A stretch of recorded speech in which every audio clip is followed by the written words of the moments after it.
안녕하세요. 오늘은 역사책을 들고 왔는데요. 역사, 제대로 모르면 안 되나요? 조선시대 상 중 하로 되어 있는데요. 먼저 상을 읽어드릴게요. 조선을 세운 사람은 누구인가요? 태조 이성계는 어릴 때부터 활을 잘 쏘기로 유명했어요. 화살 한 개로 토끼 5마리를 잡을 정도였지요. 이성계는 20세가 채 났는데 젊은 나이에 장군이 되어 전쟁에 나가 많은 공을 세웠답니다. 어느 날 이성계는 낮잠을 자다 꿈을 꾸었어요. 꿈속에서 이성계는 석가래 3개를 짊어지고 꼬끼요 하고 울었답니다. 석가래는 집의 기둥으로 쓰이는 나무를 말해요. 꿈에서 깬 이성계는 무학대사를 찾아가 꿈에 대해 이야기했어요. 꿈 이야기를 들은 무학대사가 말했어요. 석가래 3개는 왕을 의미하니 장차 왕이 되실 겁니다. 1392년 7월 16일 위화도 회군으로 권력을 잡은 이성계는 마침내 조선을 세우고 왕이 되었어요. 무학대사가 말이 맞았나 봐요. 위화도 회군이란 명나라의 요동을 치기 위해 출정했던 이성계가 위화도에서 군사를 돌려 되돌아와 우왕을 폐위시키고 정권을 잡은 사건을 말해요. 이성계가 왕이 되자 백성들은 수군거렸어요. 새로운 왕이 이씨라고? 어떻게 이씨가 왕이 될 수 있지? 고려를 세운 태조 왕건 이후로 고려의 왕들은 모두 왕씨였어요. 그런데 갑자기 이씨가 왕이 된다고 하니 백성들은 이 사실을 쉽게 받아들이지 못했어요. 태조 이성계는 백성들의 마음을 돌리기 위해 당분간 나라의 이름을 그대로 고려라고 부르기로 했어요. 그리고 궁궐에서 생활하지 않고 밖에서 궁궐로 출퇴근을 했어요. 신하들과 대화를 할 때에도 의자에 앉지 않고 서 있었고요. 하지만 다른 한편으로는 고려를 지배했던 왕씨들을 찾아내서 죽였어요. 언제 다시 왕이 되려 할지 모르니까요. 그러다가 1393년에 나라의 이름을 조선으로 바꾸고 6년 2개월 동안 왕위에 머물다가 1398년에 일어난 왕제해난 이후 물러났어요. 그리고 고향인 함흥에 오래 머물다가 한양으로 다시 내려온 태조 이성계는 창덕궁에서 74세의 나이로 생을 마감했답니다. 태조 이성계에 관련된 내용이네요. 다음은 조선의 왕들은 어떤 정치를 펼쳤나요? 민보는 백성이 나라의 근본이라는 뜻이에요. 조선의 왕들은 유교의 가르침이기도 한 민본 정치를 실현하기 위해 많은 노력을 했어요. 조선시대 백성들에게는 농사가 무척 중요했어요. 농사를 지어야 밥을 먹고 살 수 있고 필요한 것들도 살 수 있었지요. 그래서 태조는 백성들이 농사를 지으며 먹고 살 수 있도록 토지 제도를 정비했어요. 제4대 왕 세종대왕은 추구기를 만들게 해서 백성들이 농사를 짓는 데 도움을 주었어요. 우리 세종대왕이 추구기를 만드셨네요. 추구기는 빗물을 모아서 비가 얼마나 왔는지 양을 잴 수 있는 기구예요. 비가 얼마나 오는지 그 양을 정확하게 알면 농사에 큰 도움이 된답니다. 또한 세종대왕은 글을 모르는 백성들을 위해 우리 고유의 글을 그린 훈민정음을 만들었어요. 그동안 어려워서 한자를 쓰지 못했던 백성들도 자유롭게 책을 읽고 글도 쓸 수 있게 되었지요. 조선의 왕들은 백성을 위한 정치를 펼치기 위해 백성들의 의견도 중요하게 생각했어요. 세종대왕은 우리나라의 실정에 맞는 농사법이 필요하다는 백성들의 의견에 따라 농사짓는 법을 담은 농사직서를 편찬했어요. 또한 토지세금을 걷는 제도를 만들기 위해 백성들에게 찬반 투표를 실시하기도 했어요. 이 투표에는 무려 17만여 명의 백성들이 참여했다고 해요. 당시에는 왕과 높은 벼슬에 있는 신하들이 모든 것을 결정하는 것이 당연하다고 여겨졌어요. 그러니 백성들이 투표에 참여하는 것 자체가 놀라운 일이었지요. 이것은 세종대왕이 백성들의 의견을 얼마나 중요하게 생각했는지 알 수 있는 이야기랍니다. 역시 세종대왕이에요. 그 다음 유교를 숭상하고 불교를 억압하라. 불교를 억압하라. 조선의 기본 정책은 숭유억불 정책이에요. 숭유억불 정책은 유교는 숭상하고 불교는 억압하는 정책이지요. 유교는 중국의 공자 때부터 이어져 내려오는 사상이에요. 나라에 충성하고 부모에 효도하라는 가르침이 담겨 있답니다. 불교는 부처님을 믿는 종교이지요. 태조를 도와 조선을 세우는데 큰 공을 세운 정도전 같은 사람들은 고려가 불교 때문에 잘못된 길로 들어섰다고 주장했어요.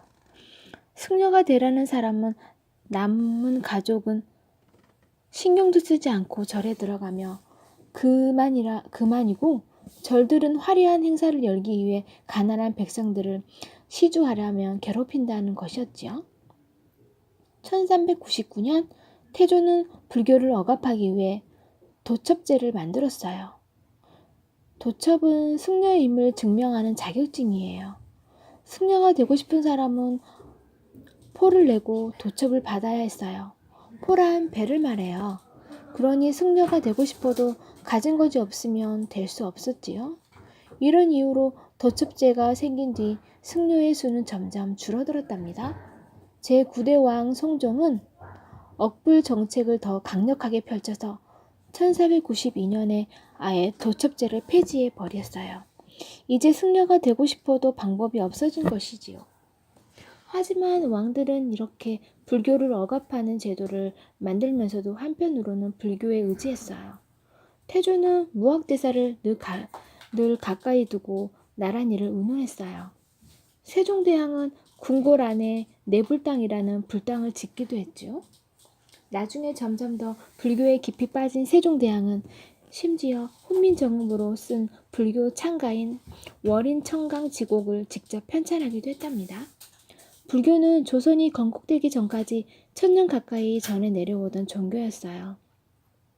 그런 만큼 조선의 왕실과 백성들의 생활 속 깊이 뿌리내린 불교를 하루아침에 유교로 바꾸기는 쉽지 않았답니다. 조선의 신화는 되지 않을 것이다. 방학인데 나가서 좀 뛰어놀고 해야지. 왜 방에만 있니? 아빠, 저는 이번 여름방학에 두문 분출하기로 했어요. 밖은 너무 덥단 말이에요. 두문 분출이란 문을 닫고 밖으로 나가지 않는다는 뜻이에요. 집 안에만 틀어박혀 있는 상태를 나타낸 말이지요. 그런데 두문 분출이란 말은 언제부터 생겨났을까요? 태조 이성계가 조선을 세우고 왕이 되자 많은 신하가 하루아침에 고려의 신하에서 조선의 신하가 되었어요. 새로운 나라가 생긴 것을 반기고 새 왕인 태조 이성계를 따르는 신하들도 많았지만 그렇지 않은 신하들도 많았답니다. 조선의 신하가 되지 않겠다고 결심한 신하들은 벼슬을 버리고 멀리 떠나버렸어요. 벼슬을 버린 신하들이 주로 지내던 곳은 지금의 경기도 개풍군 광덕산 서쪽에 두문동이라는 산골짜기였어요. 두문동에 들어간 신하는 신규, 조우생, 임선미 등 무려 72명이나 되었는데 이성계는 이들의 마음을 돌리려고 애를 썼어요. 도와달라고 설득도 하고 죽이겠다고 협박을 하기도 했답니다. 하지만 72명의 신하들은 들은 척도 하지 않았어요. 태조 이성계는 이들을 밖으로 나오게 하려고 두문동의 입구에 불을 질렀어요. 하지만 불길이 아무리 높이 치솟아도 한 사람도 나오지 않았지요. 결국 72명의 신하는 끝까지 고려에 대한 충정을 지킨 거예요. 고려에 대한 충성심이 정말 대단하지요. 이때부터 두문분출이라는 말이 널리 쓰이기 시작했어요. 사람들은 두문동에서 죽은 신하들을 두문동 72연이라고 부르며 널리 알렸어요. 그리고 후대에도 나라를 위해서 이들의 마음을 이어가기 위해 노력했답니다. 왕의 이름을 따서 이름 붙인 음식이 있다고요? 최영 장군은 위화도 해군 때 태조 이성계에게 반대하다가 죽임을 당한 장군이에요. 최영 장군은 고려 백성들에게 무척 존경을 받았어요. 그래서 장군이 죽자 개성과 평안도 사람들은 슬퍼하며 최영 장군의 넋을 기리는 제사를 지냈지요. 최영 장군의 제사에는 통돼지가 쓰였어요. 소나 닭이 아니라 특별히 돼지를 쓴 이유는 이성계가 돼지띠였기 때문이라고 해요. 제사가 끝나면 이 통돼지를 마구 썰었는데 사람들은 이 돼지고기를 성게육이라고 부르며 잘근잘근 씹어 먹었다고 해요. 그리고 성게육으로 끓인 탕을 성게탕이라고 불렀어요. 성게탕은 최영 장군의 넋을 위로하기 위한 것이기도 했지만 당시 백성들의 마음을 나타낸 것이기도 했어요. 조선을 거부하고 두문분출했던 신하들처럼 백성들도 새로운 나라를 받아들이기가 힘들기는 마찬가지였답니다. 하지만 그런 자신들의 마음을 표현할 방법은 많지 않았고 음식에나마 표현한 것이 바로 성게탕이었던 거예요. 조선 건국에 반대한 백성들의 마음은 조랭이 떡국에서도 엿볼 수 있어요. 말랑말랑하고 동글동글한 조랭이 떡은 모양이 특이하고 재미있지요. 조랭이 떡은 칼로 반듯하게 써는 게 아니라 손으로 비틀어서 만들었는데 이때 이성계의 목을 비틀고 싶은 아녀자들의 마음을 담아 만들었다고 해요. 동글동글 귀여운 조랭이 떡국에 이런 이야기가 담겨 있다니 정말 재미있지요. 물론 백성들이 이성계에게 반대하기만 한 것은 아니었어요. 고려 말 이성계가 실시한 토지개혁 덕분에 백성들의 살림은 많이 좋아졌어요. 그전까지는 쌀 구경도 하지 못했는데 이제 명절 같을 때에는 쌀밥을 먹을 수 있게 되었지요. 그래서 백성들은 이성계에게 감사하는 마음에서 쌀밥에 이밥이라는 이름을 붙였어요. 이 밥은 이성계가 내려준 밥이라는 뜻이랍니다. 좋은 것도 있네요.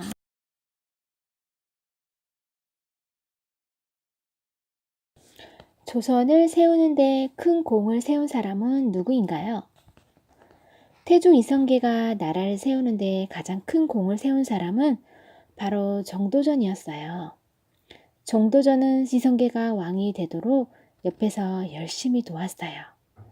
또한 새로운 나라 조선이 바르게 나아갈 수 있도록 기틀을 다지는 데에도 많은 힘을 기울였답니다. 정도전은 민본사상을 조선의 정치 이념으로 삼았어요. 민본사상은 백성을 나라의 근본으로 여기는 정치 사상을 말해요. 태조 이성계는 많은 결정권을 맡길 정도로 정도전을 깊이 믿었어요. 한양으로 도읍을 옮길 때에도 정도전의 의견을 들었고 조선 최초의 궁궐인 경복궁의 이름도 정도전에게 짓게 했지요. 정도전은 이성계와 오랫동안 함께 일한 동료이자 충직한 신하였어요. 정도전은 태조에게 필요한 일이라면 아무리 힘들고 어려운 일도 마다하지 않았어요. 그리고 태조가 안쓰럽게 보일 때에는 아이처럼 울기도 했답니다. 게다가 높은 벼슬을 할 때에도 부정부패를 저지르는 등 다른 마음을 먹은 적이 없었어요. 하지만 언제나 적은 있는 법이었어요. 정도전을 두고 이런 말을 하는 신하들도 있었어요. 조선이 이씨의 나라인지 정씨의 나라인지 모르겠구먼. 이 말은 조선이 정씨가 세운 나라로 느껴질 정도로 정도전의 힘이 강했다는 말이에요. 특히 태조의 다섯째 아들 이방원에게 정도전은 눈에 가시 같은 존재였어요. 이방원은 아버지를 도와 조선을 세우는 일에 앞장선 자기가 아닌 한참 어린 막내인 방석이 세자가 된 데에는 정도전의 역할이 컸다고 생각했지요. 이방원이 힘을 키우는데 정도전은 가장 걸림돌이 되는 인물이었어요. 결국 정도전은 1398년에 이방원이 일으킨 왕자의 난 때 죽임을 당하고 말았답니다. 이제부터 조선의 수도는 한양이니라. 읽어드릴게요. 태조 이성계는 왕이 된 뒤 수도를 옮기기로 마음먹었어요. 고려의 수도인 개성은 땅의 기운을 다 써버렸다는 것이 겉으로 내세운 이유였어요. 하지만 진짜 이유는 백성들이 고려를 잊고 새로운 나라를 받아들이게 하기 위해서였답니다. 정도전과 무학대사, 하륜 등의 신하들은 수도를 옮기는 것에 찬성했지만 반대하는 신하들도 있었어요. 그동안 살던 집과 논밭을 놔두고 떠나야 했기 때문이지요. 하지만 태조는 이미 결심을 굳힌 뒤였어요. 새로운 궁궐이 들어설 땅을 고르는 것은 여간 어려운 일이 아니었어요. 당시 수도를 정하는데 가장 중요하게 여긴 것은 풍수지리였어요. 풍수지리는 산과 강 등의 위치를 따져 보며 좋은 자리를 찾는 방법을 말해요. 풍수지리는 산과 강 등의 위치를 따져보며 좋은 자리를 찾는 방법을 말한대요. 지금도 풍수지리가 중요하죠? 우리 손조들은 이제부터 풍수지리상으로 좋은 자리를 잡아야 후손들까지 대대손손 행복하다고 믿었답니다. 지금도 마찬가지인 것 같아요. 제일 먼저 계룡산이 후보에 올랐어요. 태조도 계룡산을 둘러보고 마음에 들어 했어요. 곧 궁궐 공사가 시작되었지만 신하인 하륜이 계룡산의 위치가 좋지 않다는 의견을 냈어요. 풍수지리적으로 안 좋고 땅이 좁아서 많은 백성이 살지 못하며 다른 지역으로 이동하는 것이 불편하다는 의견이었지요. 태조는 이를 받아들여 공사를 중지시키고 다시 수도를 찾으라고 명령했어요. 두 번째 후보는 하륜이 주장한 무학이었는데 이번에는 정도전이 반대했어요. 무학 땅이 너무 좁다는 이유 때문이었지요. 결국 조선의 수도는 모두의 의견을 모아 세 번째 후보인 북악산 아래로 결정되었답니다. 바로 지금의 경복궁이 있는 자리이지요. 새로운 수도인 한양에는 궁궐과 사대문이 빠르게 지어졌어요. 1394년에 시작된 공사가 1395년에 끝났으니 태조 이성계가 수도 옮기는 일을 얼마나 중요하게 생각했는지 알 수 있지요. 부엉이를 무서워한 왕. 왕이 되기 위해 형제들까지 죽인 3대 왕, 제3대 왕 태종도 무서워하는 게 있었어요. 형제들을 죽인 왕이래요. 태종이 무엇을 무서워했을까요? 바로 부엉이랍니다. 태종은 밤이면 자신을 노려보며 부엉부엉 울어대는 부엉이 때문에 잠을 못 이루었어요. 한낱 새인 부엉이를 왜 그렇게 무서워했을까요? 태종은 죽은 신덕왕후가 변해서 부엉이가 되었다고 믿었어요. 신덕왕후는 태종의 계모이자 왕자의 난 때 태종이 죽인 방석과 방번의 어머니였어요. 태종은 신덕왕후가 아들들을 죽인 자신에게 화가 나서 부엉이로 변해 찾아온 거라고 생각했던 거예요. 그래서 태종은 밤이면 궁궐의 등을 환히 밝히고 부엉이가 나타나지 않는 곳을 찾아 옮겨 다녔어요. 정말로 부엉이가 신덕왕후였는지 알 수 없어요. 하지만 이 이야기를 보면 태종이 얼마나 죄책감을 느끼고 두려워했는지 잘 알 수 있지요. 귀신을 두려워한 왕도 있었어요. 바로 어린 조카였던 제6대 왕 단종을 내쫓고 왕이 된 제7대 왕 세조예요. 세조는 꿈에서 단종의 어머니인 현덕왕후의 귀신에게 시달렸다고 해요. 궁궐에 현덕왕후의 귀신이 돌아다닌다는 소문이 나자 세조는 화가 나서 현덕왕후의 무덤을 왕비의 무덤에서 평민의 무덤으로 바꾸어 버렸어요. 그러자 이번에는 꿈에 현덕왕후가 나타나 세조의 얼굴에 침을 뱉었다고 해요. 이후 세조는 갑자기 몸에 종기가 나서 몹시 시달렸다고 전해진답니다. 푸엉푸엉. 조선의 시장은 어떤 모습이었을까요? 서울의 남대문 시장에 가면 없는 게 없어요. 온갖 맛있는 먹거리와 재미있는 물건들이 가득해서 시간 가는 줄 모르고 구경하게 되지요. 그런데 남대문 시장은 조선시대 때부터 있었답니다. 조선의 시장은 어떤 모습이었을까요? 조선의 수도를 한양으로 옮긴 뒤 조정에서는 개경의 상인들을 한양으로 옮겨서 장사하게 했어요. 한양 도성 곳곳에 가게를 짓고 상인들에게 빌려주었지요.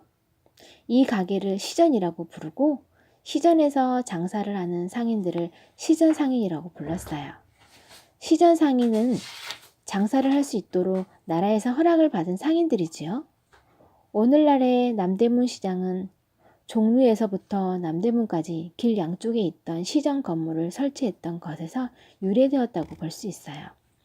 한양에 시전이 있었다면 지방에는 장시가 있었어요. 장시는 농민들이 며칠에 한 번씩 모여 물건을 사고 파는 장터였어요. 그런데 조정에서는 때때로 장시를 열지 못하게 금지하기도 했어요. 농민들이 농사를 짓지 않고 장사만 할까봐 염려해서였지요. 하지만 장시는 점점 발전해서 정기적으로 열리는 장터도 생겼어요. 지금도 지방에는 5일에 한 번씩 장이 열리는 지역이 있는데 바로 이 장시에서 유래된 것이랍니다. 이 밖에 보부상이라는 상인도 있었어요. 보부상은 보찜 장수인 보상과 등찜 장수인 부상을 합쳐 부르는 말로 전국을 돌아다니며 물건을 판매하는 상인들이었어요. 보상은 보자기에 금은과 같은 사치품을 주로 팔았고 부상은 그릇이나 약재를 주로 팔았지요. 원래 조선 초에는 조정에서 농업을 장려하고 상업은 억제하는 정책을 썼어요. 땀 흘려 농사 짓지 않고 앉아서 물건만 파는 상인들을 게으르다며 천대했지요. 하지만 조선 후기로 갈수록 조선의 상업은 점점 발전해 나갔답니다. 조선에서는 어떤 돈을 사용했을까요? 어머니의 심부름으로 장에 간 개똥이는 상인들이 파는 갖가지 물건을 보고 눈이 희둥그레졌어요. 하지만 개똥이는 어머니가 사오라고 한 굴비를 사기 위해 생선 가게로 곧장 달려갔어요. 굴비 한 마리만 주세요. 개똥이는 가져온 저화를 내밀었어요. 저화는 1401년에 태종이 만들어 널리 유통시킨 종이로 된 화폐예요. 지금의 1,000원이나 5,000원짜리 지폐와 같은 것이었지요. 그러자 생선 장수는 고개를 저었어요. 저화는 안 받아. 면포 한 피를 내야 살 수 있단다. 생선 장수는 왜 개똥이에게 돈 대신 면포를 달라고 했을까요? 면포는 옷감을 말해요. 조선시대 전까지 사람들은 필요한 물건이 있으면 쌀이나 면포로 물물 교환을 했어요. 쌀과 옷감이 돈이나 마찬가지인 셈이었지요. 이렇게 물물 교환을 하는 게 일반적이었는데 갑자기 나라에서 종이로 물건을 사고 팔려고 하니 백성들에게는 말도 안 되는 이야기였지요. 게다가 조화는 찢어지면 쓸 수가 없었어요. 그냥 종이인데 이게 무슨 값어치가 있단 말이야? 백성들은 조화를 믿지 못했어요. 그래서 화폐가 발행되는데도 여전히 쌀과 면포를 필요한 물건과 바꾸어 썼답니다. 그래서 세종대왕은 종이로 된 저화 대신에 조선 통보라는 엽전을 만들어 사용하게 했지만 결과는 마찬가지였어요. 이렇게 계속된 실패에도 화폐를 유통시키려는 노력은 계속되었어요. 결국 숙종 때인 1678년에 상평통보가 유통되면서부터 백성들은 화폐를 쓰기 시작했답니다. 이제 더 이상 물물 교환을 하지 않게 된 것이지요. 이렇게 생겼어요. 보이나요? 처음 발행된, 유통된 상평통보 당이죠. 이게 화폐래요. 잘 보이시나요? 양반, 중인, 상민, 천빈이 뭐예요? 조선시대에는 신분에 따라 모든 것이 결정되었어요. 신분은 양반과 중인, 상민, 천민의 네 부류로 나누어졌지요. 다음 이야기를 통해 각 신분에 대해 알아볼까요? 한양에 사는 김도령은 태어날 때부터 양반이었어요. 아버지도 양반이었기 때문이지요. 반면에 김도령의 시중을 드는 노비 개똥이는 천민이었어요.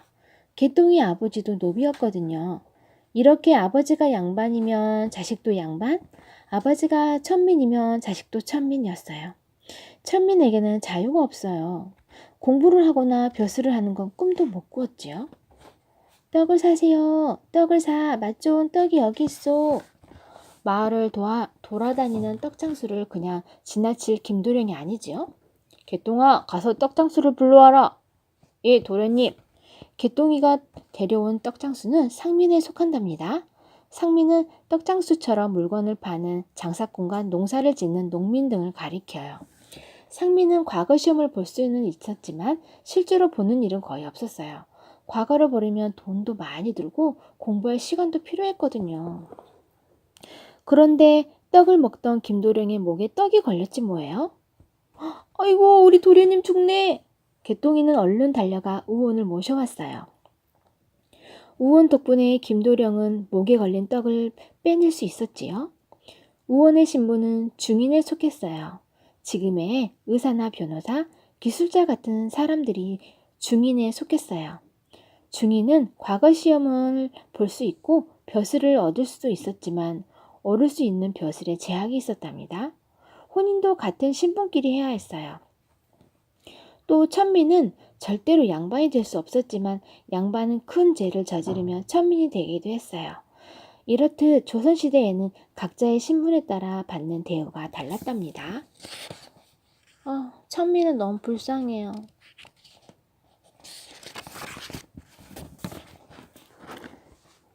왕비가 되려면 어떤 과정을 거쳐야 했나요? 어머니, 소녀는 왕비가 되고 싶사옵니다. 아이고, 왕비가 되면 얼마나 고생인 줄 아느냐? 이게 무슨 말일까요? 왕비가 되면 으리으리한 궁궐에서 평생 맛있는 음식을 먹고 예쁜 옷을 입은 채 힘든 일도 안 하고 살 수 있는데 말이에요. 하지만 왕비가 되는 것이 좋기만 한 것은 아니었답니다. 그 이유가 무엇인지, 또 왕비가 되려면 어떤 과정을 거쳐야 했는지 한번 알아볼까요? 조선시대의 왕자의 혼인 상대는 왕자의 어머니와 할머니가 정해주었어요. 왕자가 혼인할 시기가 다가오면 전국 방방곡곡에 간택령이 내려졌어요. 간택령이란 조선시대의 왕, 왕자, 왕녀의 배우자를 고른다는 명령을 말해요. 간택령이 내려지면 이와 동시에 처녀들의 혼인이 금지되었어요. 양반 집안의 처녀들은 모두 왕비 후보에 올랐고 15세에서 20세 사이의 양반집 처녀들은 처녀 단자를 올려야 했어요. 처녀 단자란 처녀의 이름과 나이를 적은 종이를 말해요. 처녀 단자를 올린 뒤에는 3번의 면접을 보아야 했어요. 첫 번째 면접인 초간택 때에는 처녀 단자를 낸 처녀들 모두가 면접을 보았어요. 여기에서 뽑힌 6, 7명의 처녀가 두 번째 면접인 재간택을 거쳐 3명으로 다시 추려졌고 최종 면접인 3간택 때에 세자빈이 될 한 명의 처녀가 선택되었지요. 선택된 처녀는 궁궐에 남아서 왕비가 되기 전에 교육을 받았어요. 이러한 간택 방법은 태종 때부터 시작되었어요. 세자빈이 되려고 너도 나도 처녀 단자를 낼 것 같지만 그렇지 않았답니다. 오히려 부모들이 몰래 딸의 처녀 단자를 숨기는 일도 있었어요. 궁궐에 들어가는 것이 결코 좋은 일만은 아니었기 때문이에요. 온갖 정치적인 사건에 휘말리기 일쑤여서 늘 불안에 떨어야 했으니까요. 왕비가 되는 일은 나라의 어머니가 되는 큰일이었지만 그만큼 어려움도 많았답니다.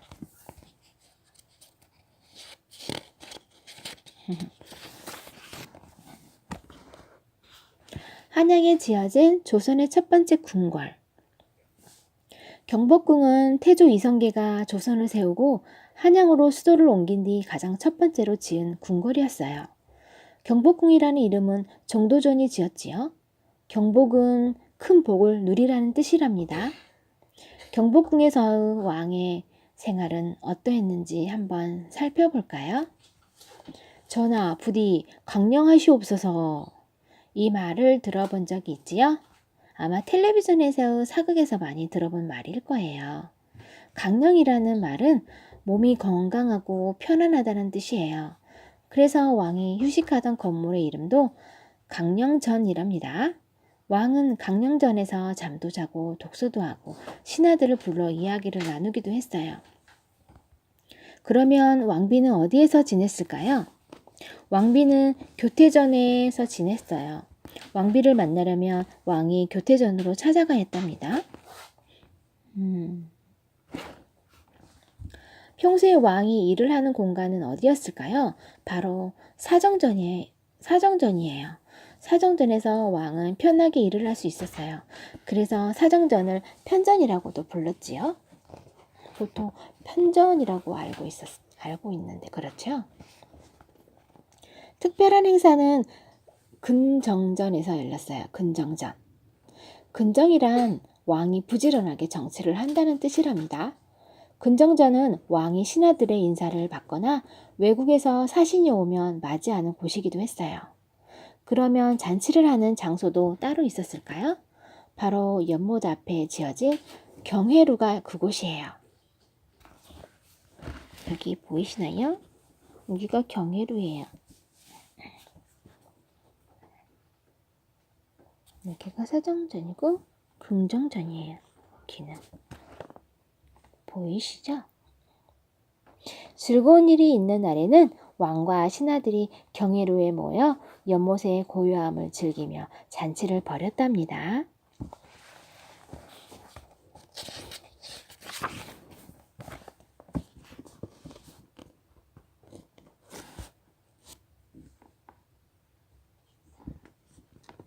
잘 안 보이죠? 보이죠? 의정부에서는 무슨 일을 했나요? 나랏일이 잘 돌아가려면 왕도 중요하지만 왕을 돕는 신하들도 중요해요. 가장 높은 신하는 의정부의 삼정승들이었어요. 삼정승은 영의정, 좌의정, 우의정을 말해요. 의정부 아래에서 6조가 있어서 실제 업무는 이곳에서 대부분 처리했어요. 태조는 6조에서 의정부의 업무를 보고하고 운운하도록 했어요. 의정부에서는 6조에서 보고한 일들 중에서 중요한 것을 추려 태조에게 보고했지요. 그러면 태조는 의정부와 상의해서 업무를 처리했어요. 6조는 의정부에서 결과를 통보받았고요. 이 제도를 의정부 서사제라고 한답니다. 의정부 서사제는 왕과 신하가 함께 나란일을 하는 제도였어요. 그런데 의정부 서사제는 왕이 바뀔 때마다 시행되기도 하고 안 되기도 했어요. 왜 그랬을까요? 의정부 서사제는 왕이 나란일을 할 때 정승들의 의견을 듣고 함께 결정해야 했지요. 따라서 의정부의 힘은 커지고 왕의 힘은 줄어들었어요. 그러다 보니 의정부 서사제를 못마땅하게 여기는 왕들도 있었어요. 왕의 힘이 줄어드는 건 참을 수 없어. 내가 다 결정할 거야. 태종은 왕의 힘을 키우기 위해 의정부 서사제를 폐지하고 육조직 계제를 시행했어요. 육조직 계제. 육조직 계제는 육조에서 의정부를 거치지 않고 바로 왕에게 보고하는 제도였어요. 이렇게 되면 왕이 혼자 다 결정하게 되니까 의정부에서는 할 일이 없었어요. 그러나 신하들의 의견을 중요하게 생각했던 세종대왕은 다시 의정부 서사제를 시행했어요. 이렇게 왕에 따라 의정부 서사제는 시행되기도 하고 폐지되기도 했답니다. 조선시대에도 학교가 있었나요? 조선시대에는 초등학교 대신 서당이 있었어요. 천민을 제외한 신분의 아이들은 누구나 서당에 다닐 수 있었지요. 조선의 양반 가문에서 태어난 칠봉이의 경우를 한번 살펴볼까요? 칠봉이가 7살이 되자 어머니는 칠봉이를 불러서 말씀하셨어요. 칠봉아, 너도 이제 서당에 들어가야 한단다. 어머니의 말씀에 따라 칠봉이는 서당에 갔어요. 서당에 가니 엄한 훈장님이 회초리를 들고 앉아 계셨어요. 하늘 천 땅지 거물 현 누를 황. 칠봉이는 천자문부터 배우기 시작했답니다. 서당에 입문하면 가장 먼저 천자문을 배웠어요. 천자문을 다 배우면 동몽선습, 명심보감 등의 순서로 배웠지요. 책을 한 권 다 배울 때마다 서당에서는 책거리라는 잔치를 열기도 했답니다. 그러다가 16세가 되면 서당을 졸업했어요. 서당을 졸업하면 공부가 끝났을까요? 아니에요. 그 다음 교육기관인 향교에 들어가야 했답니다. 향교. 향교는 지금의 중고등학교와 비슷하다고 보면 되지요. 지방에 사는 학교 학생들은 향교로, 한양에 사는 학생들은 사보학당으로 들어가서 공부를 더 배웠어요. 지금의 대학교와 같은 역할을 한 것은 조선 최고의 교육 기관인 성균관이었어요. 성균관. 성균관에서 좋은 성적을 받아야 높은 벼슬에 오를 수 있는 대과 시험을 볼 수 있었답니다. 이 그림 아시죠? 조선시대의 풍속화가인 김홍도의 서당이라는 그림이에요. 잘 보이시나요?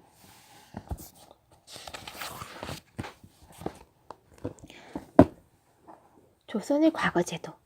조선시대에도 수능이 있었다고요? 어머니, 소자 성균관에 들어가고 싶습니다. 내 뜻이 그렇다면 관광을 다녀오거라. 네? 관광이라고요? 어디로 말씀입니까?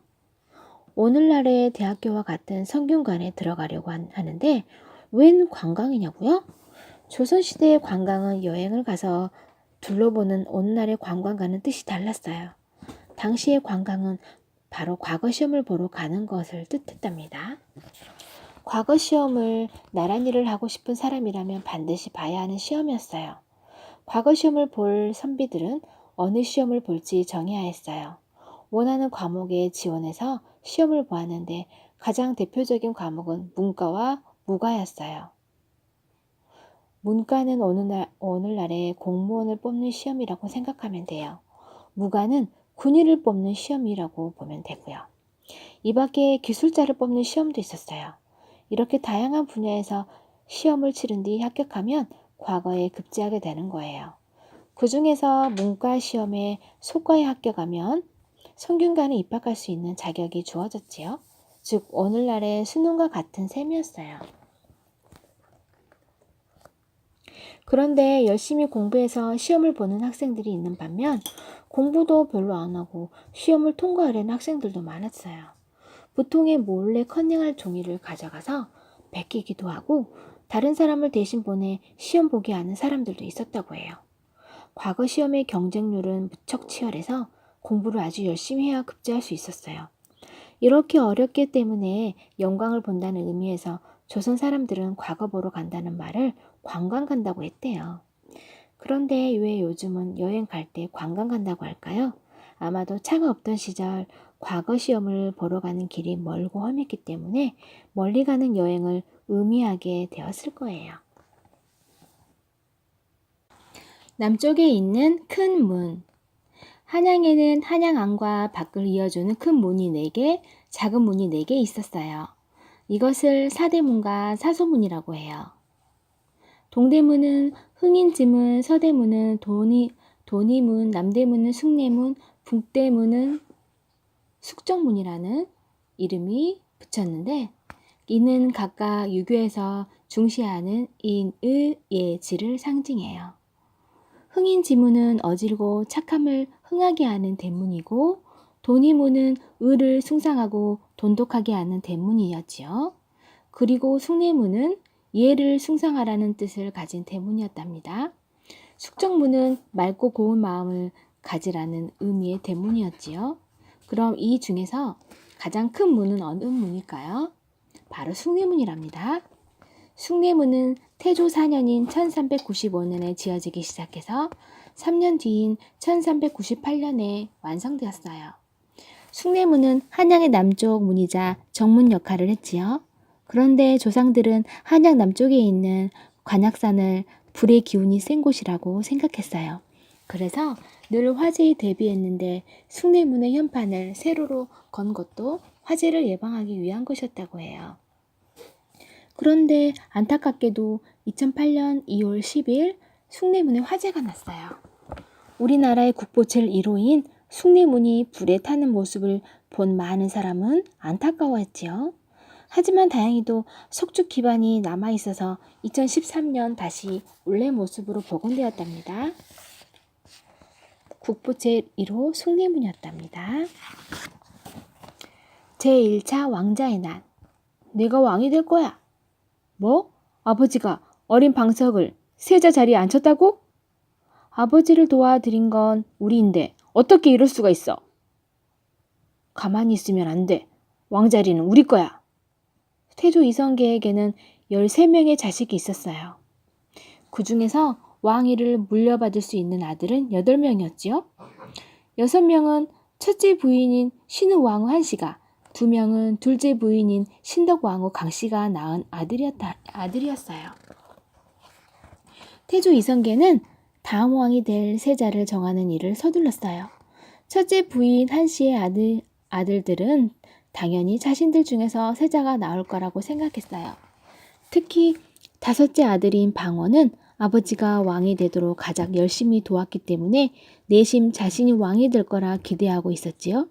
하지만 이성계는 둘째 부인 강씨의 아들인 방석을 왕세자로 정했어요.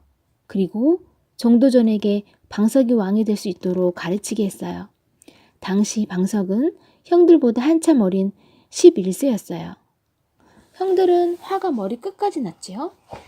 1398년 8월 26일 마침내 방원은 나머지 형제들과 함께 세자 자리를 빼앗기 위해 군사를 모아 전쟁을 일으켰어요. 이 전쟁을 제1차 왕자의 난이라고 해요. 말 그대로 왕자들의 전쟁이었지요. 이 전쟁으로 세자 방석은 형들의 손에 죽임을 당했어요. 이때 방석의 나이 겨우 16세였어요. 16세였어요. 방석의 친형인 방번도 이때 죽었어요. 그리고 태조를 도와 많은 일을 한 정도전 또한 죽임을 당했답니다. 병이나 누워 있었던 태조는 이 소식을 뒤늦게 들었어요. 태조는 무척 침통해했어요. 자식들이 왕이 되겠다고 서로 죽이기까지 했으니까요. 왕자의 난이 일어나고 얼마 지나지 않은 1398년 9월 5일 태조는 사랑하는 자식과 아끼는 신하들을 잃은 슬픔에 왕위를 물려주고 왕의 자리를 떠났답니다.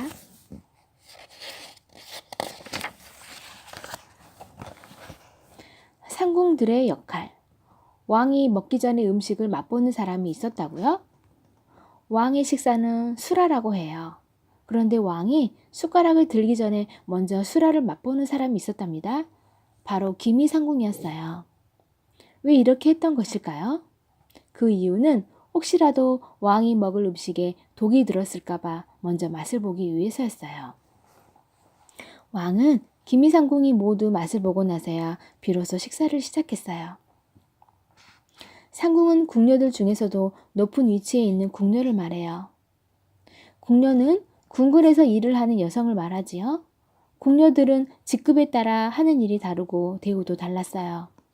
조선시대에는 궁녀가 무려 600명 정도나 되었다고 해요. 정말 많지요?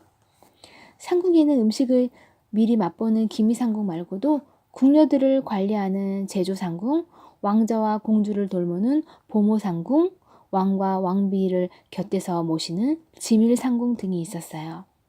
궁녀들은 월급을 받았어요. 상궁의 경우는 높은 월급을 받았지요. 궁궐에 들어온 지 15년이 안 되는 어린 궁녀들은 쌀을 월급으로 받았어요. 하는 일에 따라 궁녀들이 궁궐에 들어가는 나이도 달랐어요. 왕과 왕비를 모시는 궁녀의 경우 처음 궁궐에 들어가는 나이가 겨우 4살에서 5세였다고 해요. 이렇게 어린 궁녀들은 생각시라고 불리며 궁궐에 필요한 교육을 받았어요. 이처럼 어린 나이에 궁궐에 들어온 이유는 어릴 때부터 궁궐에서 생활하며 궁궐의 예절을 몸에 익히기 위해서였다고 해요. 아주 어린 나이에 들어갔네요. 많이 힘들었을 것 같아요. 4세에서 5세였다면 많이 어리잖아요. 제2대 왕 정종. 정종은 또 어떤 일을 했을까요? 200년 동안이나 왕으로 인정받지 못한 왕. 태조 이성계의 둘째 아들인 방관은 왕이 될 생각이 전혀 없었어요. 형제들이 왕의 난을 일으켜 싸울 때에도 끼어들기 싫어서 몰래 숨어 있었지요. 그런데 이런 방과에게 이방원이 말했어요. 큰형님은 돌아가셨으니 둘째 형님이 왕위를 오르셔야지요. 하지만 말은 이렇게 써도 이방원의 속마음은 달랐어요. 형제들까지 죽인 마당에 지금 자신이 왕이 된다면 백성들과 신하들에게 평판이 나빠질 것이 뻔했지요. 또한 아버지 태조 이성계의 화를 당해낼 재간도 없었어요. 그래서 이방원은 형이 먼저 왕이 되게 한 다음 때를 봐서 형의 자리를 빼앗을 속셈이었던 거예요. 1398년 방관은 떠밀다시피 왕이 올랐어요. 바로 조선의 제2대 왕인 정종이었지요. 정종은 언제나 불안했어요. 동생 이방원이 언제 자신을 몰아내고 왕위에 오를지 몰랐으니까요. 종종은 정치는 동생 방원에게 맡겨두고 사냥을 하며 놀러 다녔답니다. 다시는 왕위에 욕심이 없다는 것을 보여준 것이지요. 1400년 11월 2년 2개월 동안 왕위에 있었던 종종은 마침내 방원에게 왕위를 물려주고 물러났어요.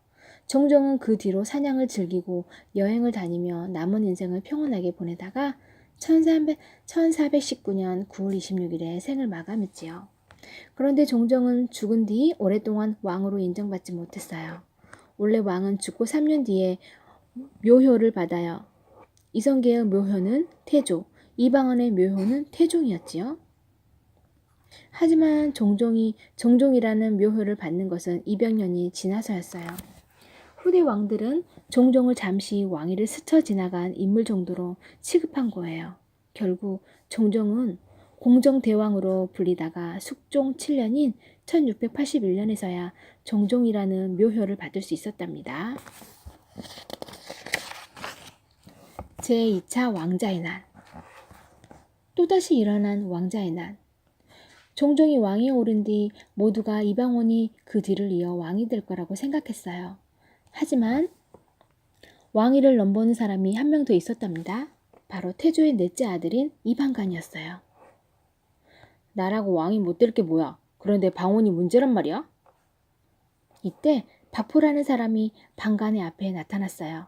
박포는 제1차 왕자의 난 때 이방원을 도와주었지만 벼슬을 얻지 못해 불만을 품고 있었어요. 박포는 방간도 왕이 될 수 있다며 옆에서 부추겼어요. 방간이 스스로 왕이 되겠다는 말에 친한 사람들을 모두 방간을 말렸어요. 힘이 센 방원에게 질 것이 뻔했으니까요. 하지만 방간은 결국 군대를 이끌고 방원의 집으로 향했어요. 방원은 이 일을 미리 알고 모든 준비를 마치고 기다리고 있었죠. 그러면서 방간의 공격에 깜짝 놀라는 척을 했어요. 내가 어찌 형님과 싸울 수 있다는 말이오. 형을 위하는 방원의 마음에 군사들은 감동했어요. 하지만 이것은 다 연기였지요. 방원은 종종과 태조에게 모든 상황을 알렸어요. 형이 먼저 전쟁을 일으켰으니 어쩔 수 없이 형을 공격할 수밖에 없다고 이야기했지요. 그리고는 순식간에 형 방간의 군대를 물리쳤어요. 방간은 큰 죄를 저질렀지만 죽임을 당하진 않았어요. 형인 종종도 아버지인 태조도 그리고 동생 방원도 방간이 죽는 것을 원하지 않았거든요. 대신 방간은 한양에서 멀리 떨어진 곳에 가서 살았답니다. 방간을 부추겼던 박보는 처형당했고요. 제2차 왕자의 난은 방간에게는 완벽한 실패로 돌아갔지만 방원이 왕자 되는 데에는 도움을 주었어요. 왕이 될 구실을 마련해 준 셈이었답니다. 제3대 왕 태종. 왕이 된 이방원 왕권을 세우다. 제2차 왕자의 난 이후 신하들은 정종에게 제2차 왕자의 난을 막아낸 이방원을 세자로 봉할 것을 주장했어요. 세자 책봉을 미루던 정종은 결국 이방원을 세자 자리에 앉혔어요. 그리고 얼마 뒤 이방원에게 왕위를 물려주었어요. 왕이 된 이방원은 제일 먼저 왕권을 세우기 위해 노력했어요. 사병을 폐지하라. 사병은 신하들의 개인 군사를 말하는데 개인이 군사를 데리고 있으면 왕을 위협할지도 모르기 때문이었어요. 태종 본인이 사병으로 왕자의 날을 일으켰던 것처럼 말이에요. 사병 폐지는 신하들의 거센 반대에 부딪혔지만 태종은 뜻대로 밀어붙여 사병을 폐지해서 나라의 군사로 만들었어요. 이로써 왕의 힘은 더 커졌어요.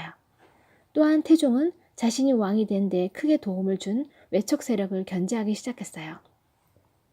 여기에서 외척은 태종의 왕비인 월경 왕후의 친척들을 말해요. 태종은 고민에 빠졌어요.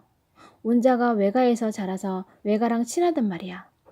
나중에 온자가 왕이 되면 외척들과 손을 잡고 나를 위협할지도 몰라.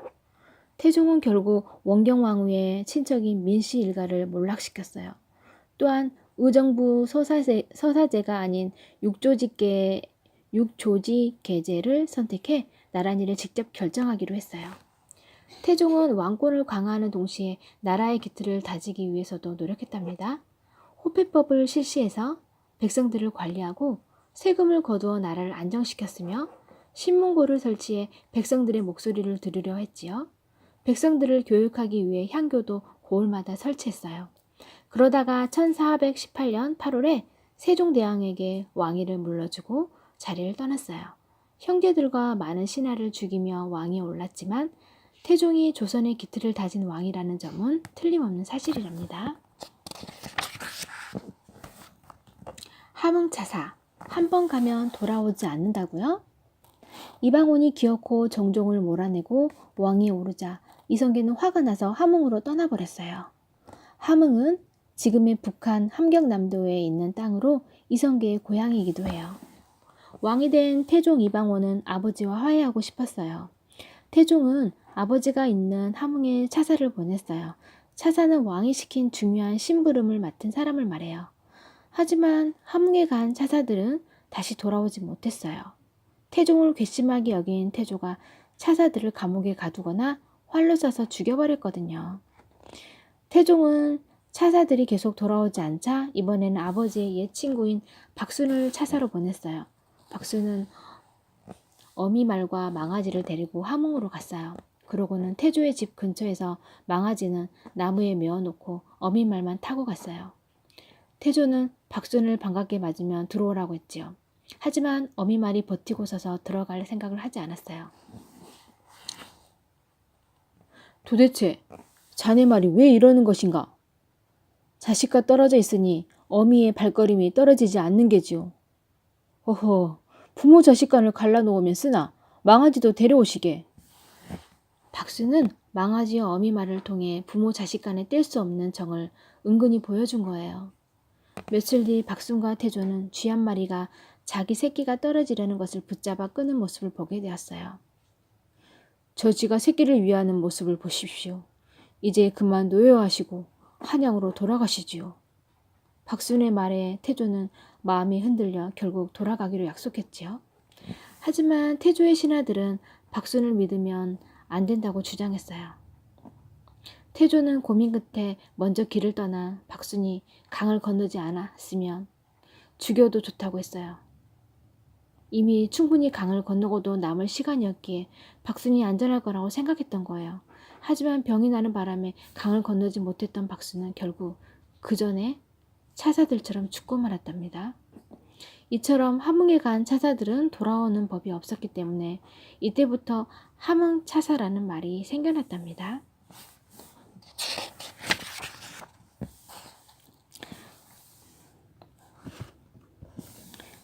신문고. 신문고를 올리기는 힘들어.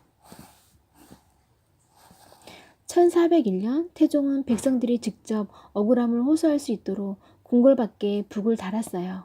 이 북이 바로 신문고예요. 신문고는 글을 모르는 백성도 억울함을 호소할 수 있도록 한 훌륭한 장치였어요. 하지만 그렇다고 신문고를 그냥 가서 마구 두드려서는 안 되었어요. 신문고를 함부로 쳤다가는 오히려 더 큰 벌을 받았거든요. 신문고를 치려면 여러 절차를 거쳐야 했어요. 먼저 억울한 일을 겪은 백성이 살고 있는 지역의 행정을 담당하는 관청으로 가서 신고를 해야 했어요. 하당에 사는 백성은 주장관으로, 지방에 사는 백성은 관찰사로 갔지요. 주장관이나 관찰사에서 해결이 안 되는 경우에는 더 높은 기관인 사헌부로 가야 해요. 전반적인 나랏일을 다양하게 맡고 있던 사헌부에서는 백성들이 억울한 일을 당했을 때 해결해 주는 일도 했어요. 사헌부에서도 해결이 안 되면 그제야 신문고를 두드릴 수 있었답니다. 자, 드디어 신문고를 칠 수 있게 되었어요. 둥둥둥. 신문고를 두드리면 담당하는 관리가 나와 억울한 사람의 이야기를 들어주었어요. 그러고는 들은 이야기를 글로 적어 왕에게 보고했지요. 만약 담당 관리가 왕에게 보고하지 않는다면 어떻게 될까요? 모든 일이 헛일이 되어버리고 만답니다. 그런데 아무리 억울해도 신문고를 두드리면 안 되는 일들이 있었어요. 상관이나 주인처럼 자신의 위에 있는 사람을 고발할 경우엔 신문고를 두드린 사람이 오히려 벌을 받아야 했답니다.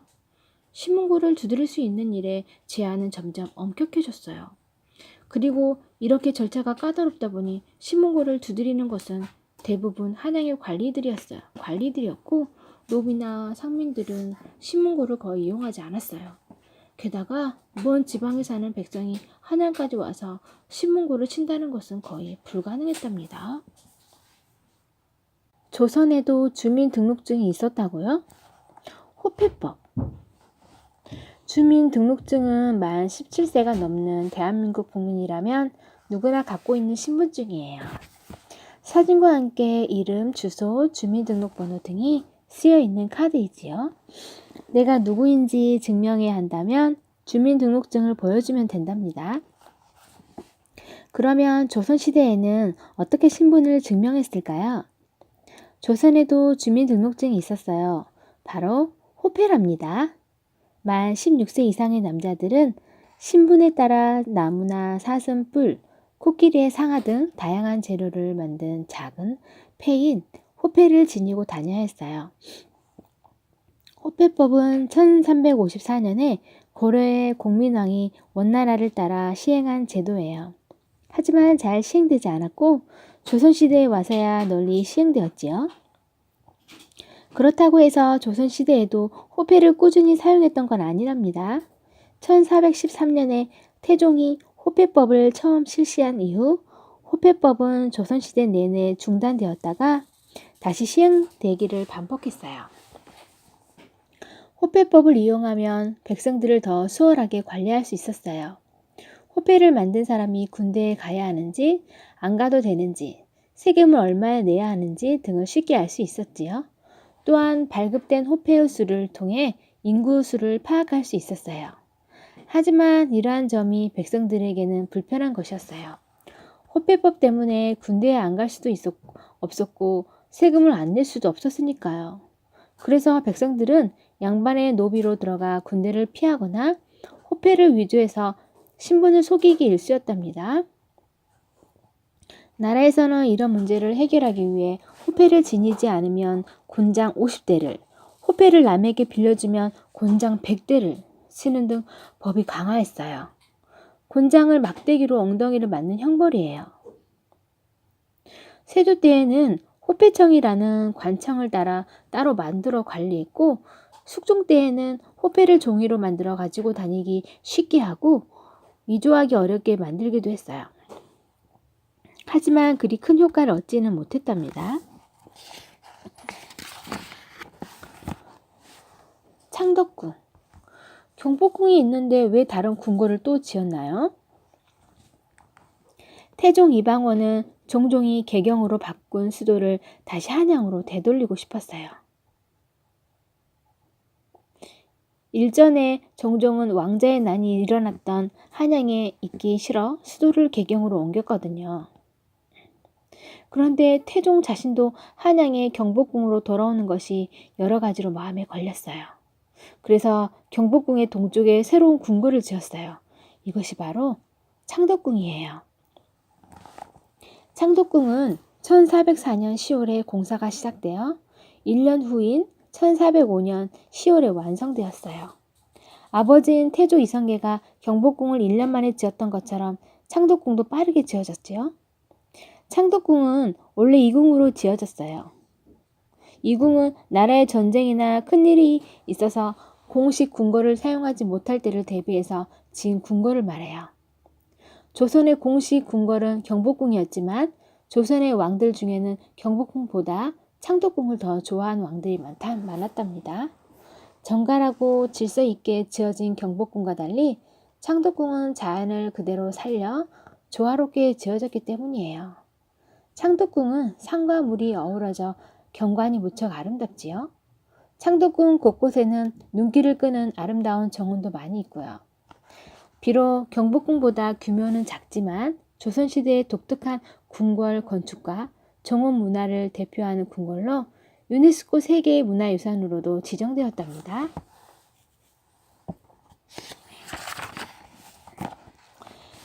일본의 선물. 태종이 선물로 코끼리를 받았다고요? 코가 엄청나게 길고 귀가 크며 먹을 것을 주면 코로 받아서 먹는 동물의 이름은 무엇일까요? 맞아요. 코끼리예요. 코끼리는 우리나라에서는 태어나지 않는 동물이지요. 코끼리가 우리나라 땅을 처음으로 밟은 것은 언제였을까요? 1411년 2월 22일 태종은 일본의 왕에게 커다란 선물을 받았어요. 커도 너무 큰 이 선물은 바로 코끼리였어요. 생전 처음 본 커다란 동물의 모습에 놀란 사람들은 입을 다물 줄은 몰랐어요. 하지만 놀라움도 잠시 태종은 이 동물을 어떻게 할지 고민에 빠졌어요. 고민 끝에 코끼리는 말을 키우는 사복시라는 곳으로 보내졌어요. 하지만 코끼리는 사복시에 오래 머물지 못했어요. 공조전서라는 높은 벼슬을 가진 이유가 코끼리 외모를 보고 놀려대다가 코끼리에게 밟혀 죽는 사건이 일어났거든요. 전하, 사람을 죽였으니 코끼리는 벌을 받아야 마땅하옵니다. 사람을 죽인 코끼리는 결국 전라도의 섬으로 귀향을 갔어요. 귀향은 죄를 지은 사람을 멀리 보내는 것을 말해요. 전라남도 섬에서 수초를 뜯어먹던 코끼리는 점점 야위어 갔어요. 수척해진 코끼리는 사람을 보면 눈물을 흘렸어요. 이를 전해 들은 태종은 코끼리를 다시 육지에서 기르게 했어요. 하지만 코끼리가 어찌나 많이 먹는지 먹이를 마련하느라 백성들이 먹을 곡식이 없을 지경이었어요. 이쯤 되니 코끼리는 모두에게 골칫덩이나 다름없었지요. 결국 태종이 내린 결론은 충청도와 경상도에서 코끼리를 번갈아가며 돌보게 하는 것이었어요. 코끼리는 태종이 물러나고 세종대왕이 왕이 될 때까지도 살았답니다. 화약 제조술. 조선시대에도 불꽃놀이를 했을까요? 까만 밤하늘에 형형색색의 불꽃이 펑펑 터지는 모습은 정말 아름답지요. 그런데 조선시대에도 이런 불꽃놀이가 있었다는 사실을 알고 있나요? 조선시대에는 특별한 행사가 있는 날이면 불꽃놀이를 했어요. 특히 외국에서 사신들이 오면 다 함께 모여 불꽃놀이를 즐겼지요. 사신은 다른 나라로 왕의 심부름을 가는 신하예요. 그런데 이 불꽃놀이는 단순히 사신들을 환영하기 위해서만 진행된 것은 아니었어요. 외국의 사신들에게 조선의 기술을 자랑하려는 의도도 있었지요. 불꽃놀이를 보면 그 나라의 화약 제조술이 얼마나 뛰어난지 알 수 있었거든요. 화약은 불꽃놀이를 할 때 쓸 뿐만 아니라 전쟁에서 무기로도 쓰이니까요. 태종은 불꽃놀이를 해마다 하는 정기 행사로 정해졌어요. 태종 때 조선을 찾은 중국의 사신은 불꽃놀이를 보고 입을 쩍 벌렸답니다.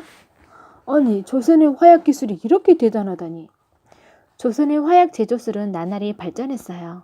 그래서 세종대왕 때에는 화약을 제조하는 방법이 외부에 알려지지 않도록 불꽃놀이를 하지 않기도 했답니다. 반면에 성종은 불꽃놀이를 무척 즐기는 왕이었어요. 신하들이 불꽃놀이를 그만하라고 말릴 지경이었는데도 불꽃놀이를 하면 귀신을 물리치고 재앙을 막을 수 있다며 계속 불꽃놀이를 했다고 해요. 연말과 연초가 되면 불꽃놀이를 너무 자주 해서 신하들의 원망을 들을 정도였답니다.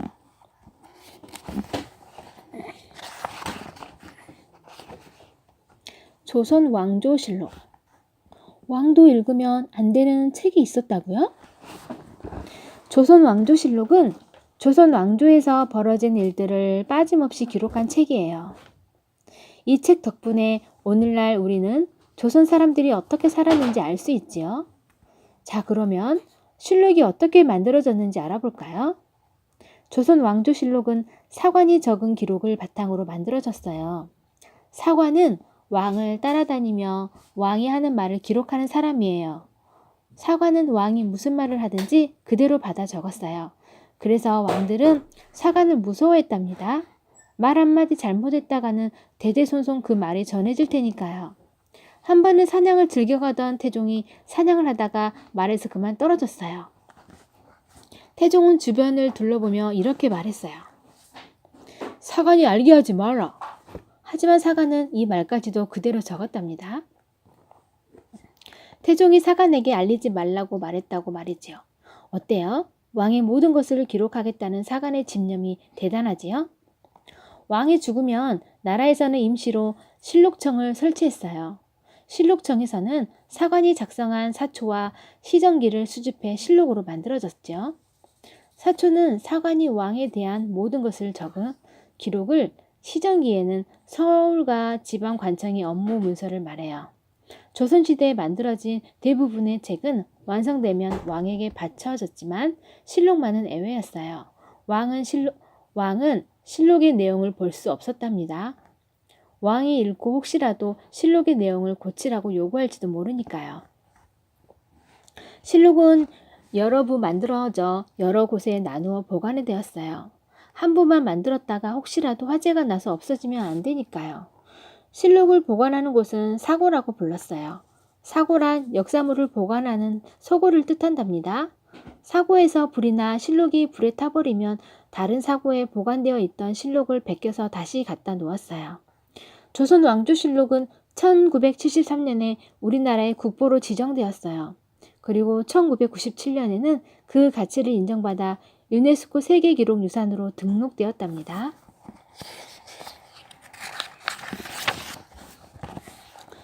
조선의 제지술. 조선의 종이는 어떻게 만들어졌나요? 조선 초기에는 종이를 만드는 제지술이 발달했어요. 태종은 1415년에 종이로 된 화폐인 저화를 만들기 위해 조지소를 설치했지요. 조지소는 종이를 만드는 곳이었어요. 그 전까지는 각 지역에서 제각기 만든 저화를 사용했어요. 그러다 보니 모양이 조금씩 달라 문제가 되었지요. 1,000원짜리 지폐의 모양과 크기가 다 다르다고 생각해 보세요. 진짜인지 가짜인지 의심이 되겠지요? 아니, 다른 거랑 크기가 다른데 이거 가짜 아니야? 그래서 태종은 조지소를 설치해 한 곳에서 모든 저화를 만들도록 했어요. 덕분에 저화의 크기가 모두 같아져서 문제가 해결되었지요. 하지만 조지소가 더욱 발전한 것은 태종 때가 아니라 세종대왕 때였어요. 세종대왕은 많은 책을 만들었어요. 그러다 보니 종이도 많이 필요하게 되었고 덕분에 조선의 제지술은 나날이 발전했어요. 조지소에서 만드는 종이의 종류는 무려 200종이 넘었어요. 방문에 바르는 창호지도 있었고 온돌 위에 바르는 종이도 있었지요. 종이의 쓰임도 여러 가지였어요. 종이는 화폐를 만드는 데 쓰이기도 하고 책을 만드는 데 쓰이기도 했어요. 심지어 종이로 옷과 신발을 만들기도 했답니다. 그러면 조선시대의 종이인 한지를 만드는 과정을 알아볼까요? 한지는 당나무라는 나무로 만들었어요. 당나무를 삶아 껍질을 벗겨 말린 다음 말린 껍질을 다시 물에 불려 발로 밟아 하얀 속만 가려냈지요. 여기에 잿물을 섞어 다시 삶은 뒤 꾹꾹 눌러 물을 짜냈답니다. 그런 후에 닭풀에 뿌리를 으깨어 짜낸 끈끈한 물을 넣고 섞은 다음 종이물을 걸려 떠서 말리면 한지가 완성되었지요. 이렇게 공을 들여 만든 조선의 한지는 중국에서도 인정을 받아 무척 귀하게 여겨졌다고 해요. 실제로 한지의 수명은 1000년을 간다고 해요. 덕분에 우리도 조선시대에 만들어진 책들을 박물관에서 볼 수 있는 거랍니다.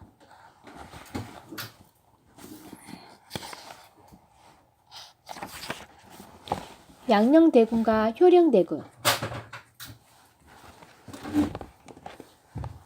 왕위를 양보한 형들도 있었나요? 세종대왕의 왕자 시절 이름은 충녕이었어요. 충녕대군에게는 2명의 형이 있었어요. 바로 양녕대군과 효령대군이었지요. 원래 왕위에 오를 세자는 첫째인 양녕대군이었어요. 하지만 양녕대군은 공부는 안 하고 날마다 놀기만 했어요. 사냥을 좋아해서 밖으로 돌아다니기 일쑤였지요. 보다 못한 태종은 양녕대군을 불러서 따끔하게 혼을 냈어요. 그렇지만 양녕대군은 혼이 나고도 보란듯이 펑펑 놀기만 했어요. 심지어는 여자를 궁궐로 불러들이기까지 했지요. 결국 양녕대군은 세자 자리에서 쫓겨나고 말았어요. 이제 새로운 세자가 필요했어요. 원래대로라면 둘째인 효령대군이 세자가 되어야 하지만 태종은 효령대군은 마음이 여려 왕이 어울리지 않는다고 생각했어요. 결국 막내인 충녕대군이 세자가 되었지요. 불교에 관심이 많았던 효령대군은 승려가 되었어요. 효령대군과 충녕대군은 사이가 좋아서 함께 공부를 하고는 했어요. 세자 자리에서 쫓겨난 양녕대군은 전국을 돌아다니며 시도 짓고 노래도 하며 자유롭게 지냈다고 해요. 한편에서는 양녕대군이 태조가 충녕대군을 세자로 정하고 싶어하는 것을 눈치채고 일부러 세자 자리에서 쫓겨나려고 연기를 했다는 이야기도 있어요. 결국 뜻대로 세자 자리에서 쫓겨난 양녕대군은 효령대군에게 가서 세자는 충녕대군이 되어야 하니 세자가 되려는 꿈을 꾸지도 말라고 했다고 해요. 형의 말을 들은 효령대군은 세자 자리를 욕심내지 않고 머리를 밀고 절로 들어갔다고 하고요. 과연 정말로 형들이 왕위를 충녕대군에게 양보해 준 것일까요?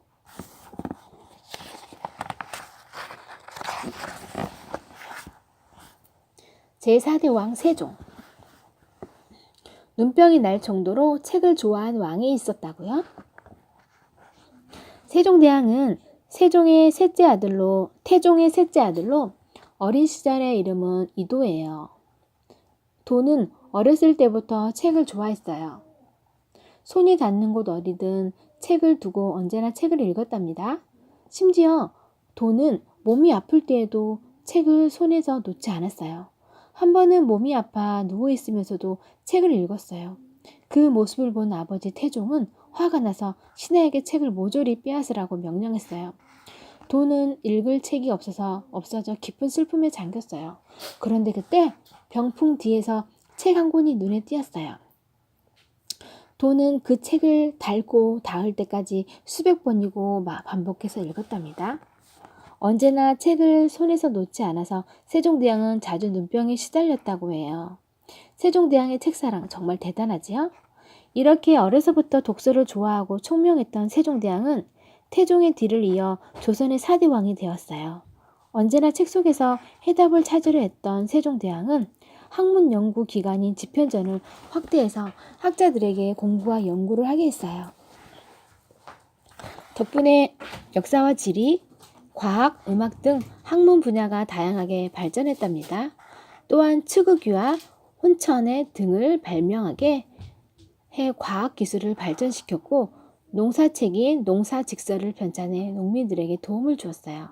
뿐만 아니라 1446년에는 우리 고유의 글인 훈민정음을 만들고 널리 알렸어요. 그래서 이전까지 글을 읽고 쓸 줄 모르던 백성들도 글을 배울 수 있게 되었지요. 이처럼 나랏일을 돌보느라 세종대왕은 책도 읽기 힘들 만큼 몸이 나빠졌어요. 그런데도 책을 손에서 놓지 않으며 나랏일을 돌보다가 1450년 2월에 54세의 나이로 세상을 떠났답니다. 세종대왕의 백성을 사랑하는 마음과 위대한 업적은 백성들의 마음에 깊이 새겨졌어요. 현재까지도 세종대왕은 우리 역사상 가장 훌륭한 왕으로 존경받고 있답니다.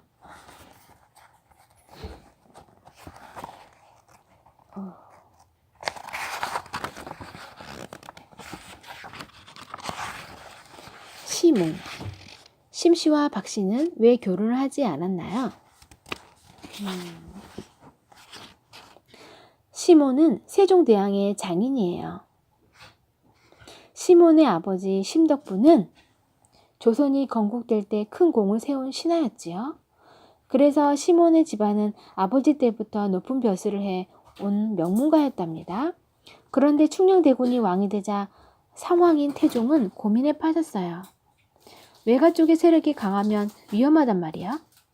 태종은 이미 예전에 아내의 친척, 즉 외척이 위협이 된다며 몰아낸 적이 있었어요. 시몬을 몰아낼 궁리를 하던 태종은 결국 시몬에게 자신을 모독했다는 누명을 씌웠어요. 이때 결정적인 도움을 준 사람이 바로 박은이었지요. 박은은 태종에게 시몬이 벼슬에 만족하지 못한다는 등 불평을 한다는 등 없는 말을 지어냈어요. 누명을 쓰고 사약을 받은 시몬은 죽기 전에 이렇게 말했어요. 이제부터 심씨는 박씨와 심씨는 박씨와는 절대 혼인하지 마라. 시몬의 유언으로 조선 중기까지 심씨와 박씨는 정말로 혼인하지 않았다고 해요. 억울한 일을 당한 것은 시몬 한 명뿐만이 아니었어요. 시몬의 아내와 자녀들은 노비가 되었어요. 세종대왕의 아내인 소원왕후의 마음을 찢어지는 듯 아팠어요.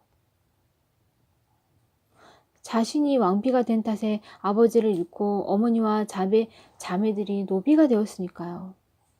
세종대왕 또한 이 일을 모르지 않았어요. 나중에 태종이 죽자 세종대왕은 시몬의 무죄를 밝혀야 할지를 두고 고민에 빠졌어요. 하지만 그렇게 하지 못했어요. 효자였던 세종대왕은 차마 아버지의 잘못을 들춰낼 수 없었거든요. 시몬은 세종대왕의 아들인 제5대 왕 문종대가 되어서야 누명을 벗을 수 있었어요.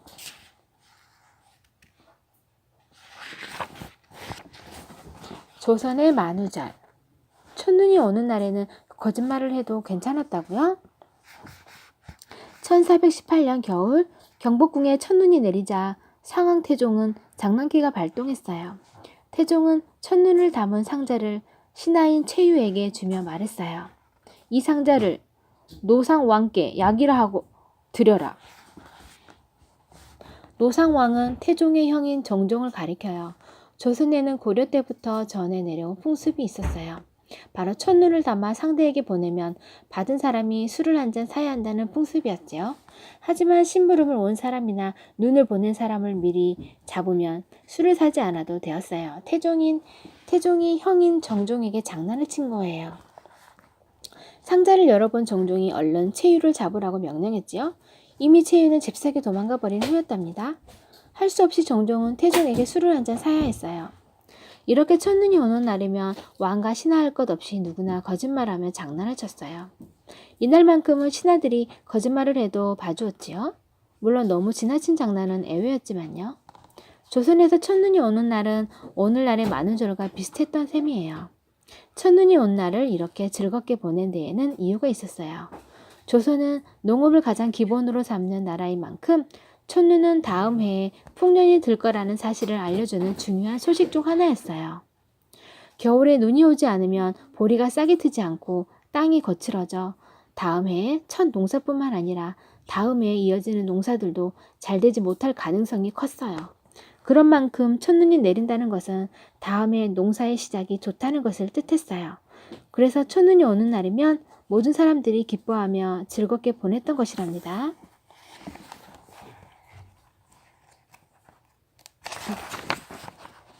대마도 정벌.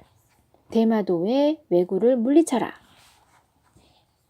1419년 5월 왜구가 충청도에 쳐들어온 사실이 있었어요. 왜구는 일본 해적들을 말해요.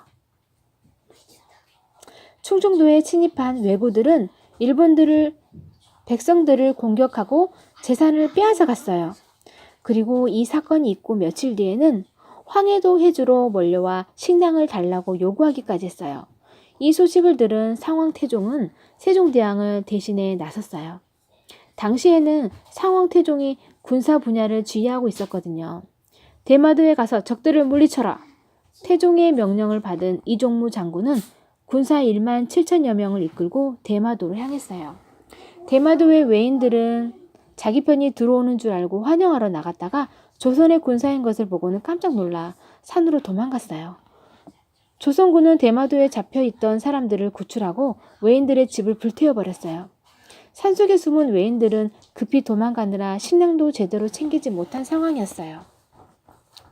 반면에 조선군에게는 2달 동안 먹을 수 있는 식량이 있었지요. 조선군은 외인들이 지쳐서 항복하고 나오기만 기다리며 되었어요. 그런데 슬슬 욕심이 난 조선군은 산속에 들어가 외인들을 잡기로 하고 제비뽑기로 군사를 뽑아 산속으로 보냈어요. 그러다가 외인들에게 된통 당하는 바람에 180명이나 죽고 말았어요. 조선군은 결국 대마도를 떠나 돌아와야 했지요. 산속에 들어가 외인들을 잡는 데에는 실패했지만 대마도 정벌의 효과는 컸어요. 겁을 먹은 왜구는 대마도 정벌 이후 100년 가까이 조선 근처에 얼씬도 하지 않았답니다. 조선 최고 학문 기관은 무엇이었나요? 모두가 잠든 시간 세종대왕은 잠을 자지 않고 책을 읽고 있었어요. 그런데 문득 고개를 들어보니 저 멀리 지편전에서 불빛이 새어나오는 것이 아니겠어요? 세종대왕은 신하를 시켜 이 시간까지 지편전에 있는 사람이 누구인지 알아오라고 했어요. 전하, 바로 신숙주입니다. 세종대왕은 늦게까지 책을 읽는 신숙주가 기특했어요. 그래서 새벽에 지편전에 불이 꺼진 것을 보고서는 직접 지편전으로 가보았어요. 그곳에는 책을 읽던 신숙주가 엎드려서 잠을 자고 있었지요. 세종대왕은 신숙주에게 곤룡표를 벗어 덮어주었어요. 곤룡포는 왕이 입던 옷이에요. 다음날 아침 곤룡포를 덮고 잔 사실을 알게 된 신숙주는 감동해서 눈물을 흘렸어요. 그리고 왕이 계신 곳을 향해 엎드려 절을 했답니다. 지편전은 조선 최고의 학문 기관이었어요. 학문을 사랑했던 세종대왕은 지편전 학자들 또한 무척 아꼈답니다. 지편전은 원래 고려시대 때부터 있었는데 1420년에 세종대왕이 지편전을 완전한 국가기관으로 승격시키고 성산문, 정인지, 최항 등 젊은 인재들을 모았어요. 지편전의 학자들은 학문 연구뿐만 아니라 역사를 기록하는 사관의 임무와 왕과 왕세자를 교육하는 일도 맡았어요. 또한 세종대왕은 나란 일을 할 때면 지편전의 학자들과 의논해서 결정했지요. 지편전은 1456년에 없어질 때까지 37년 동안 이어졌어요. 비록 짧은 기간이었지만 지편전은 많은 업적을 남겼어요. 대표적으로 훈민정금 창체가 있지요. 이 밖에도 고려사, 용비어천가, 농사직설, 삼강행실도 등 많은 책을 편찬했답니다. 지편전의 학자들은 사가독서라는 휴가를 받을 수 있었어요. 사가독서는 세종대왕이 지편전 학사 몇 명을 집에 보내 3개월간 독서하면서 쉴 수 있는 시간을 준 것에서 비롯되었지요. 이는 학자들이 좋은 환경에서 학문을 연구할 수 있게 한 세종대왕의 배려였답니다.